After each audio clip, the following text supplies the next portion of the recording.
এ দোস্ত, বাইকের সাইডে দে তো, খুব ইমার্জেন্সি দরকার। বাইক কি তোর বাপ কিনে দিয়ে গেছিল? তো বাইকের চাবি দেবো আমি। আচ্ছা দোস্ত, যাই হোক, গার্লফ্রেন্ড ফোন দিছিল তো, গার্লফ্রেন্ড ভুলের মামা। যা। বাইকের তুমি তো গায়ে গায়ে হাত তুললো মানে, বাইক কিনে তো দেখা আমার 7 দিনের ভিতরে। হ্যাঁ হ্যাঁ, যা যা, দেখা যাবি কত বাইক কিনেছে, যা। নিজের টাকা বাইক কিনা পারে না, বাইকের চাবি চাবার যাচ্ছে আবার। কি হো দোস্ত, মন খারাপ কে? মন খারাপ করে আসলি তোমার কাহিনী কি? আরে বাড়ির বাইকের কথা বলছিলাম তো, এক সপ্তাহ গাড়ি কিনে দেওয়ার কথা। হ্যাঁ, গাড়ি তো কিনে দিল না, সেজন্য মন খারাপ। এক বন্ধুর থেকে বাইক চাইছিলাম, তো বন্ধু তো বাইক তো দেয়নি, তো বাড়ি রাগ করে জিনিসপত্র ভেঙে দিচ্ছে।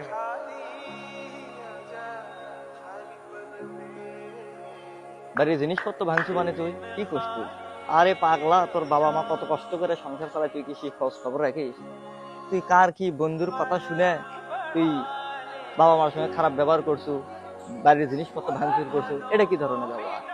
আরে তুই যে বন্ধুর কথাই তুই করছি 1 সপ্তাহ মধ্যে বাইক কেন, সে বন্ধু কি তোর কোনো উপকারে আসবি? তাহলে তুই সেই বন্ধুর কথা তুই শুনিস না। আজ তোর দুঃসময় করে বন্ধু তোর পাশে দাঁড়াচ্ছে না, দেখ তুই বন্ধুতে বাইকের চাবি চাচ্ছিস, তোর চাবি দিচ্ছে না, কিন্তু তোর যখন দুঃসময় খারাপ সময় এই বাবা মাই কিন্তু পাশে থাকে। এ ধরনের স্বপ্ন একসময় আমারও ছিল, কিন্তু একদিন আমার বাবা আমাকে বলতেছে, বাবা তোমার জুতো জোড়াটা ছিঁড়ে গেলে তুমি যেন জুতো জোড়াটা ফেলে না দাও, তুমি জুতো জোড়াটা আমাকে দিয়ে দিও, আমি সেটা ব্যবহার করবো।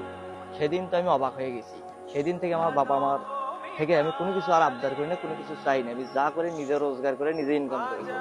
আর শোন, তুই বাবা মার সঙ্গে এই আচরণ করছিস, হয়তো বা তোর বাবা মা তোকে বাইক কিনে দিবে, বাইক কেনার পরে সর্বপ্রথম তোকে কোন বন্ধু ফোন করবে জানিস?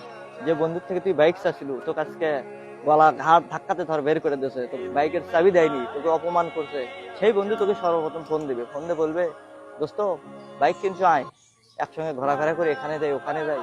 কিন্তু তোর এই কথাটা তোমার মাথাতে রাখা লাগবে, আজকে তোর সঙ্গে সে কি ব্যবহারটা করছে, এই কথাটা যদি মাথাতে রাখিস তাহলে তুই জীবনে উন্নতি করতে পারবি।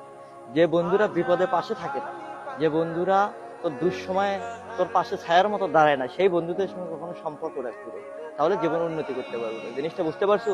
আর বাবা মার সঙ্গে আচরণ করিস না। তোর বাবা মার যেদিন ইচ্ছা, তোর বাবা মারও ইচ্ছা করে যে ছেলে একটা বাইক কিনে দিই, তোর বাবা মার যেদিন সামর্থ্য হবে সেদিন তুই একটা বাইক কিনে দেবে, সেদিন তুই বাইক চালাস। আর যতদিন তোর বাইক না আছে, যতদিন তোর বাবা মা তোকে বাইক কিনে না দেয়, তোর যখনই বাইক লাগুক, নিজের ভাই হিসেবে, আমি তোকে বন্ধু হিসেবে দেখি না, নিজের ভাই, তুই আমাকে এসে বলবি তুই আমার বাইক সবসময় চালাবো, ঠিক আছে? তাও বাবা মার সঙ্গে খারাপ আচরণ করিস না। আরে দোস্ত, তুই সত্যি আমার চোখ খুলে দিছো, তোমার বন্ধু না, তোমার কলিজার ভাই। আরে পাগলা, বুক নাই, তুই তো আমার